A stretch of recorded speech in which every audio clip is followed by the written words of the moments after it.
Naomba tusome tangazo hili la ajira za polisi, na hii ni baada ya kupokea komenti mbili ambazo zinanifosi mimi ama zinanifanya mimi niweze kusoma tangazo hili la jeshi la polisi, na linahusiana na ajira ili tuweze kuelewa kiundani zaidi, ili ni kujibu kiprofessional zaidi, kiuelewa zaidi. Sasa ungana nami mwanzo mpaka mwisho tuweze kufahamu ni nini nimekuandalia. Lakini kabla ya kuanza kusoma hilo tangazo la ajira, basi naomba tu preview comment hizi kwanza. Comment hizi zinasema yes, kuna comment moja hapa anaitwa Hashim Zando, anasema ya kwamba habari kaka, je, ni vitu gani vya msingi ambavyo vitakufanya uongeze nafasi ya kuchaguliwa jeshi la polisi? Alafu comment nyingine inasema ya kwamba anaitwa Benedicto Tito, anasema ya kwamba je, usahili wa polisi unafanana sawa na vigezo vya jeshi la wananchi? Naitwa Benedicti from Kigoma all the way from KG. Asante sana. Sasa kama bado hujasubscribe channel yetu, tunakuomba ubonyeze kitufe chekundu cha neno subscribe na kisha ugonge alama ya kengele. Twende moja kwa moja kwenye kusoma hili tangazo na kisha tutawajibu wapenzi wasikilizaji wetu. Tangazo la ajira jeshi la polisi. Ngoja tulisome hili tangazo. Nitaanza hapa. Ilikuwa ni mwaka 2025 hili tangazo lilitoka. Sasa naomba swali la kwanza ambalo alilosema kwamba vigezo ambavyo vitakufanya wewe uongeze nafasi ya kuchaguliwa na jeshi la polisi. Kuna vigezo vya kawaida vya kwanza kama sifa za muombaji. Lazima kwanza uwe raia wa Tanzania na pia ni uwe kwa kuzaliwa, lakini pia kuna vigezo ambavyo huwa wanaviweka, inategemea kwa kila mwaka wanawekaje. Mfano, tumeongelea hili swala kwamba baadaye nadhani ili ujiunge na jeshi la polisi kutakuwa na ulazima uwe na JWTZ kwa mtazamo wangu wa mbele na skendo nilizozisikia. Sasa watakuwa wana guide, mfano kama kuanzia labda baada ya miaka mitatu ijayo form 4 waanze kuwa wanaenda JKT, basi watakuwa na guide kuanzia 2000 na ngapi hadi na ngapi. Tumeona ili tangazo mfano awe amehitimu kidato cha 4 au 6 kuanzia mwaka 2019 hadi 2024. Kwa hiyo kama hapa ni mtu amehitimu 2018 kushuka chini, basi haimhitaji hiyo. Mfano mimi hii ilikuwa hainihitaji kwa sababu nilikuwa nimehitimu muda mrefu kidogo. Yes. Hizo ni sifa za kwanza ambazo zinaweza, ukiwa nazo sahihi, zitakuongezea nafasi ya kuchaguliwa. Kwa mwombaji wa kidato cha 4 au cha 6 stashahada awe ana umri wa miaka 18 hadi 25. Kwa hiyo hapo ni muhimu sana. Alafu kuna kigezo kingine hapa kinasaidia sana, lazima uwe ndani ya hichi kigezo. Kama wewe ni kidato cha 4, basi uwe na mwisho 4 ya 26 hadi 28. Kwa maana hiyo nje na hapo inakuwa ngumu kidogo. Na kwa mwombaji aliyemaliza form 6, basi aishie division 3, division 1 hadi 3, 4 hawahitaji kwa form 6. Yes, iko hivyo. Na umri wa mtu wa elimu ya juu aishie miaka 30. Na urefu pia wanaangalia, kwa hiyo vigezo vingine ni urefu.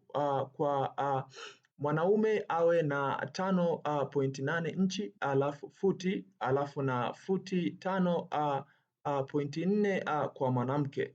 Yes, kitambulisho cha NIDA hicho kinajulikana kabisa. Hivi vingine vigezo vya kawaida sana, lakini kigezo kingine ambacho hichi sana kinawaguide watu wenye elimu ya juu, yani astashahada na stashahada, kinawaguide sana. Mara nyingi wanapotoa kazi wanaorodhesha baadhi ya fani ambazo wanazihitaji kwa elimu ya juu, lakini kwa wewe wa form 4, form 6 angalau uwe na vyeti ambavyo maybe cheti cha IT, labda udereva, hivyo vinasaidia sana, ufundi umeme, yani VETA yoyote ambayo inaweza kukupatia cheti ambacho kitakubarika popote pale utakapoenda, kwamba watakiaccept. Maana kuna vyuo vingine wanatoa vyeti ambavyo havijathibitishwa kwamba vitatumika, understand. Kwa hiyo iko hivyo. Sasa tukiangalia hapa kwa watu wenye elimu ya juu, wao wanakuwa na mziki kidogo, maana vitu vinakuwa vimeorozeshwa.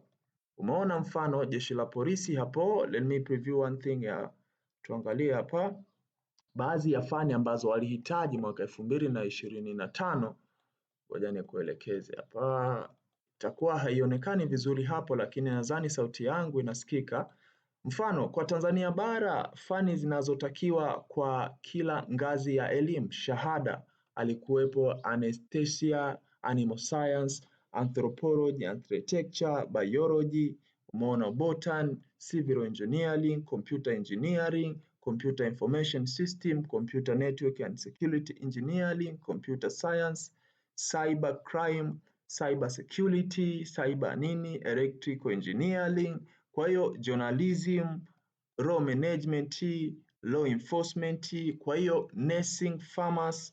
Umeona sasa, hizi ni kwa wale wa elimu ya juu, na hapa kwa Zanzibar wakawa wamehitaji computer science, accountants, hivyo. Kwa hiyo kila mwaka wanatoa ni fani gani wanahitaji kwa elimu ya juu. Ndio maana tukasema kwamba kwa elimu ya juu kidogo kupata jeshi la polisi mara nyingi kunakuwa naoma sana, yani kwa degree, diploma, kutoboa sana jeshi la polisi huwa kuna mziki kidogo, lakini unapopitia form 4 na form 6 somehow kuna urahisi, maana vigezo vinakuwa havijarimitiwa sana. Lakini kwa watu wa degree hii inakuwa ni noma. Mara nyingi unakuta mtu anakuwa na connection yake, basi gap limetokea, ana kile kigezo, maybe ni pharmacist, maybe ni engineering, sijui nini, basi inakuwa ni rahisi sana kwake kupenyeza ndani, na akipenyeza inakuwa ni unbreakable. Iko hivyo ndugu zangu. Na kwa comment ya mwisho, maana hii comment imejibu sana swali la kwanza ambalo liliuliza ni vitu gani vinaweza kukufanya wewe uongeze nafasi ya kuchaguliwa na jeshi la polisi. Yes. Huyu Benedicto Tito aliuliza ya kwamba usaili wa polisi unafanana sawa na vigezo vya jeshi la wananchi. Naitwa Benedicto from KG. Sasa iko hivi, kila jeshi lina system yake. Kila jeshi lina system yake. Hata maswali ambayo litauliza yatalenga mfumo wake kwa ujumla. Kwa maana hiyo, kama ukienda kwenye usaili wa JWTZ italenga sana mambo ya JWTZ. Tunajua kazi ya JWTZ, umenielewa, na tunajua kazi ya jeshi la polisi. Kwa maana hiyo, mfano kama jeshi la polisi wanaweza lenga sana usalama barabarani na kulinda usalama wa raia. Kwa maana hiyo maswali lazima wawe tofauti na usaili pia utakuwa ni tofauti. Tumeona hata usaili tu kwanza wa JWTZ hauna taarifa, ni unapigiwa simu. Tumeona pia usaili wa polisi lazima upewe taarifa, utumiwe ujumbe, yes, na kuitwa kwenye interview inakuwa ni public, yani ni openly, lakini kwa JW mara nyingi sio openly, ni private kwa sababu zao binafsi. Iko hivyo ndugu yangu. Kwa maana hiyo usaili wa polisi na JW haufanani hata kidogo, ni vitu viwili tofauti, umenielewa? Kwa maana hiyo hata usaili wa JW unatumia siku nyingi kuliko usaili wa polisi. Usaili wa polisi ni chap kwa haraka, understand? Kwa hiyo iko hivyo. Asante kwa kuichagua Ajira Update. Asante kwa kusikiliza Tuongee TV, na hii ndio habari ya mjini. Usisahau kucomment na kusubscribe. Tukutane kwenye comment section. Asante.